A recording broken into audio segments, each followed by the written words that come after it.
দর্শক ভিডিওটি ভালোভাবে লক্ষ্য করে দেখুন, একজন ব্যক্তি একটা টি শার্টকে কত দ্রুত একজনের শরীর থেকে আরেকজনের শরীরে পার করছে, আবার সেটাকে ঘুরিয়ে নিয়ে এসে আবার আরেকজনের শরীরে পার করছে।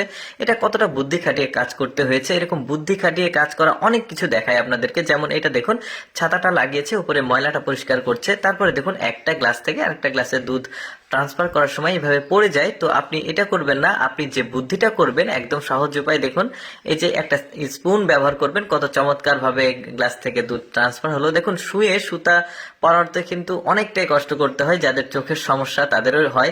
যেমন এই বুদ্ধিটা অবলম্বন করে কিন্তু আপনারা খুব সহজে শুয়ের সুতাটা পরাতে পারবেন, বেশ চমৎকার। তারপরে দেখুন, আবার ঢেকে রাখার জন্য একটা সয়াবিন তেলের বোতল কেটে করেছে।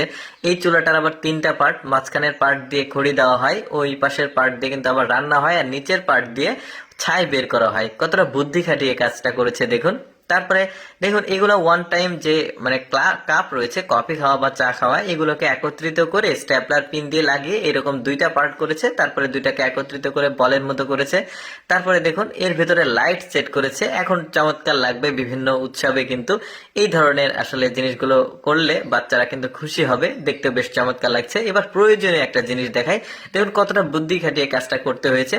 এই যে দেখবেন, বাসার সামনে বা বাড়িতে তার ঝুলে থাকে, যেগুলো দেখলে খারাপ লাগে, এই মেশিনটা বুদ্ধি খাটিয়ে বানিয়েছে।